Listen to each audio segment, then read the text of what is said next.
Hello प्यारे दोस्त, बात करेंगे अपने संस्कृत के पेपर के सोल्यूशन के बारे में। चलिए देखते हैं अपने इस पेपर का सोल्यूशन। सबसे पहला जो क्वेश्चन था उसका अपने आंसर बी ऑप्शन एकदम करेक्ट आंसर था, ठीक है ना, बी ऑप्शन। दूसरे के अंदर अपने को भरना था स ऑप्शन, ठीक है।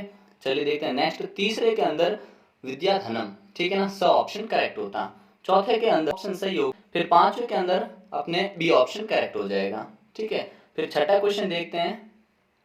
सर्वे कार्येषु सर्वदा का बलवती भवती तो बुद्धि, ठीक है ना, स ऑप्शन करेक्ट हो जाएगा।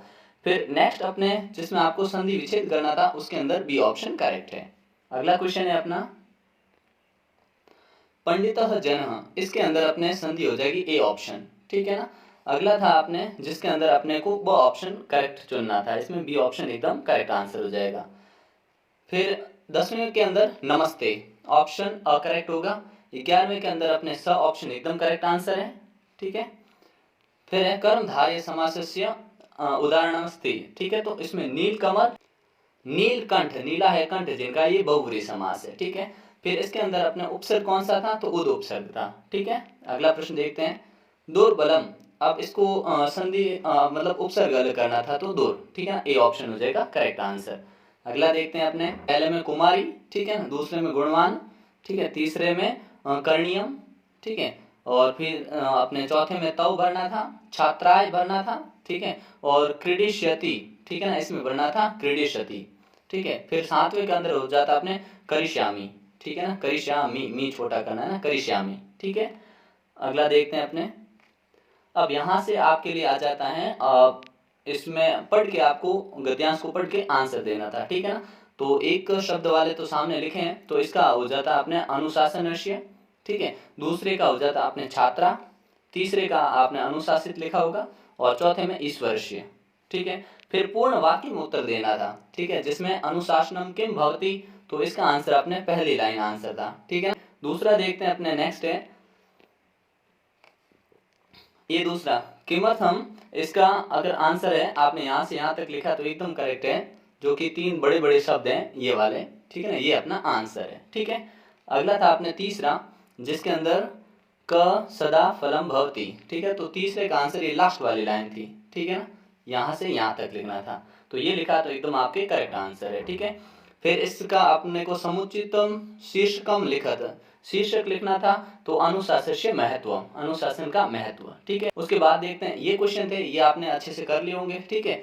फिर अपने को संख्या लिखनी थी, ठीक है ना, तो ये हो जाएगा अष्टदशाधिक शतम, ठीक है ना, और ये 222 है तो इसको लिखेंगे द्विविंशतिधिक द्विशतम, ठीक है, द्विशतकम या द्विशतम, ठीक है, हो जाएगा ऐसे। अगला देखते हैं अपने विद्यालयम, इसमें आपको बताना है कि रेखांकन विभक्ति और तत्कारणम च लिखत, तो द्वितीय विभक्ति और निक्षा योगी, ठीक है। और इसमें क्या होता है, चतुर्थ विभक्ति लग रही है इसमें, और रामाय नमः, ठीक है ना, रामाय नमः लिखना था, ठीक है, करेक्ट आंसर ये होता। अगला देखते हैं।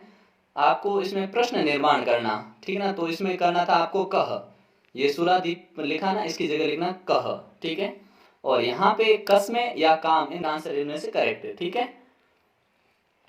फिर अपने ये आ गया इनकी सप्रश्न व्याख्या करनी थी आपको, ठीक है। उसके बाद में आपको यहाँ पे अन्वय, मतलब यहाँ पे ये शब्द भरने थे। पहले में आपने प्रजानाम भरा होगा, प्रजानानाम, ठीक है, हिते हितम च आत्मप्रियम, ठीक है, और यहाँ पे आगे आपने राज्य, ठीक है, और लास्ट में प्रियम हितम, ठीक है, इस प्रकार से आपको ये भरने थे। अगला देखते हैं अपने क्वेश्चन।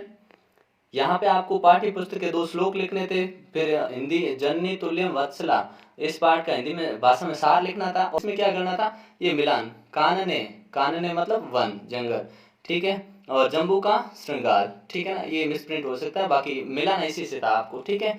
वेला, वेला मतलब समय, और हिमकरा मतलब चंद्र, ठीक है। फिर आपको यहाँ पे फिर से खाली जगह भरनी थी, तो पहले में हो जाता आपने जवेना, ठीक है, शने, ठीक है, और बही, ठीक है ना। अगला है अपने जिसमें आपको यहाँ से इसके चुनने थे, ठीक है ना, इसके हिसाब से आपको गद्यांश के हिसाब से यहाँ पे आंसर देने थे, ठीक है। और अथवा में था ये, दोनों में से कोई आपको एक चुनना था कोई, ठीक है। फिर आपको ये पद्यांश दे रखे थे, इनका आंसर देना था, ठीक है। उसके बाद में आपके यहाँ पे वार्तालाप था, इसके बारे में क्वेश्चन आंसर पूछे थे, इनका आंसर देना था। उसके बाद में आता आपने यथाक्रम संयोजनम कृत्वा लिखा था, ठीक है, इसको क्रम से लिखना था, तो देखिए सबसे पहले लाइन आप ये लिखते, ठीक है ना, एकस्मिन् वने एक सिंह वसति स्म।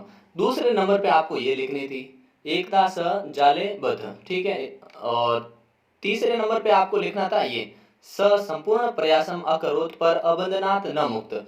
सारा प्रयास किया लेकिन वो बंधन से मुक्त नहीं हो पाया, जाल से नहीं निकला, कौन? शेर, ठीक है। चौथे नंबर पे आपको ये नीचे वाली लाइन लिखनी है जो छठे पे आ रखी, तदा तस्य स्वरम श्रुत्वा एक मूषक तत्र आगच्छत। वहां पे एक मूषक आ गया, कछु अरे क्या मूषक यानी वो आ गया कौन, जिसके दांत बहुत तेज होते हैं, वो काट देता है ना, क्या कहते हैं उसको, मूषक, माउस, चूहा आ गया ना, चूहा। फिर चौथे पांचवे पे देखिए, मूषक परिश्रमेण जालतम अकृदंत, उसने जाल काट दिया। छठे पे लास्ट में अपनी लाइन ये हो जाती है, ठीक है, सिंह आजाद होने वाली, ठीक है ना। तो ये अगर आपने क्रम लिखा है तो आपके एकदम करेक्ट है, ठीक है।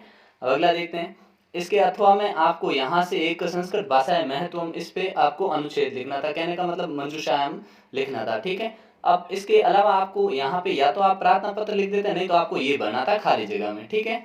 किस प्रकार से देखिए, सादरम नमो नमः पहले में, कुशलम दूसरे में, तीसरे में जनाह, चौथे में पशु पक्षिणम, ठीक है, और पांचवे में कपूतः, छठे में भोजनम, ठीक है, फिर सातवें में आप क्या आता नौका विहारम, और आठवें में आता आनंददायकम, ठीक है। चलिए अगला देखते हैं अपने नेक्स्ट। अब या तो आपको इस चित्र को देखकर इसके बारे में ये जो शब्द दे रखे थे उससे सेंटेंस बनाते थे, या फिर आपको ये इस प्रकार से लिखना था, ठीक है ना। तो देखते हैं, पहले में आपने करोसी भरा तो आपके एकदम करेक्ट है, दूसरे में अधुना, ठीक है, तीसरे में क्रीडांगने, ठीक है, चौथे में सह, ये बनना था सह, ठीक है, फिर आपको क्रीडायाम, ठीक है, फिर आवश्यकता अध्ययनम, ठीक है, और लास्ट में भरना था आपको बहुलाभम, ठीक है ना, बहुलाभम ये भरना था। इस प्रकार से आपने भरा तो आपके एकदम करेक्ट है, ठीक है। फिर लास्ट में क्वेश्चन था जिसमें आपको भावार्थ लिखने थे, ठीक है। तो आपको कोई भी इसमें से ना 4 वाक्यों के भावार्थ लिखने थे, ठीक है। तो उम्मीद करता हूँ आपका पेपर अच्छा हुआ होगा, ठीक है। मिलते हैं नेक्स्ट पार्ट में।